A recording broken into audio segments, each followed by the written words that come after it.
Someone was hiding in the darkness while we were skinny dipping.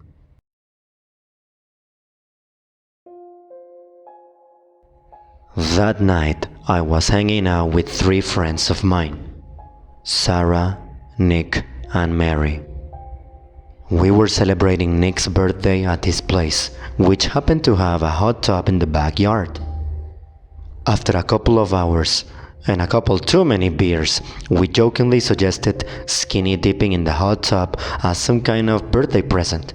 It would have probably stopped there if it wasn't for our drunkenness, so we did eventually say, fuck it, let's do it.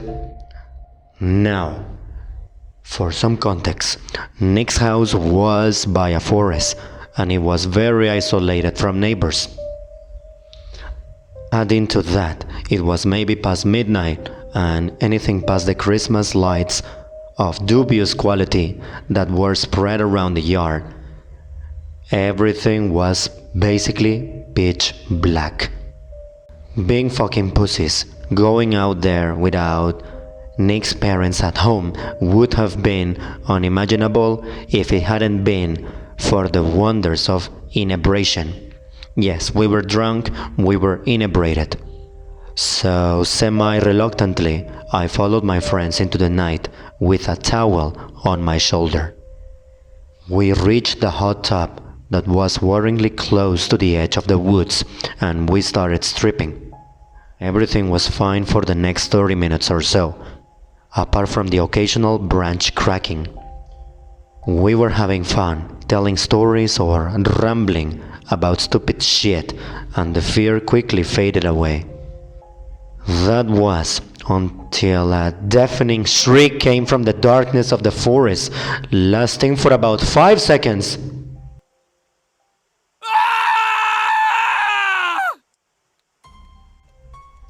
It sounded like a human voice, but it almost didn't sound like a person. We all turned livid, became silent for what seemed like hours, and I even saw Nick lose his boner in a matter of seconds. Yeah, he lost his erection.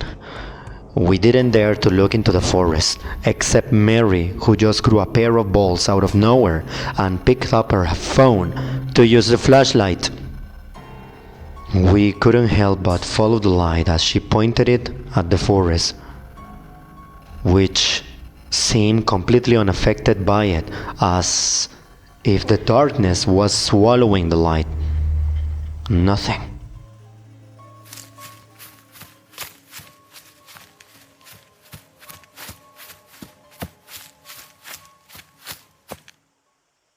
Nothing happened. As we were about to stop looking through, the void stared back at us. Mary shined her light far behind Sarah, and it reflected on a pair of eyes and a white form in the distance. That was the straw that broke the camel's back. We rushed out of the tub without even giving a single thought about gathering our clothes. Mary and I screamed. Apparently her balls had been blown to smithereens, and we all ran towards the back entrance as fast as possible.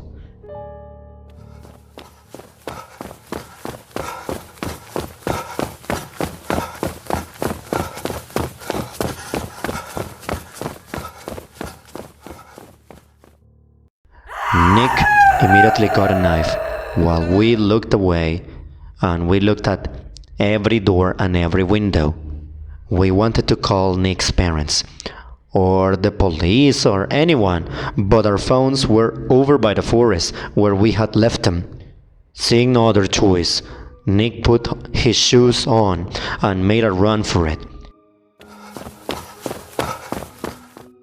He managed to get his phone, but he had heard loud breathing coming from the forest, meaning that whatever was there had not left yet. What followed were the shittiest 2 hours of my life.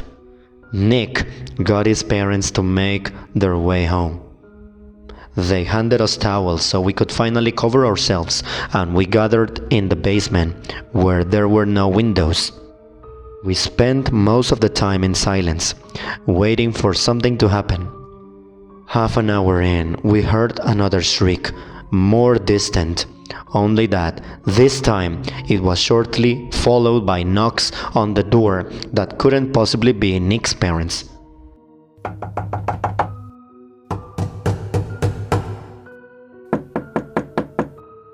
Sarah actually started crying, but thankfully it stopped after that.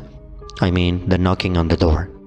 The parents arrived and allowed us to sleep in the basement for safety. They hadn't heard or seen anything, and were pretty sure that we just imagined stuff.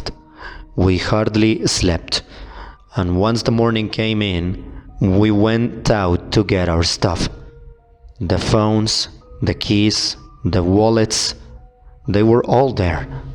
The only things missing were Nick's shirt and Sarah and Mary's pennies. Yes, their underwear. I wasn't wearing any that night. So that left us with two possible scenarios. A weird pale-ass pervert spied on us in an isolated area deep in the woods, or whatever other creepy shit roams in there just decided to spook us.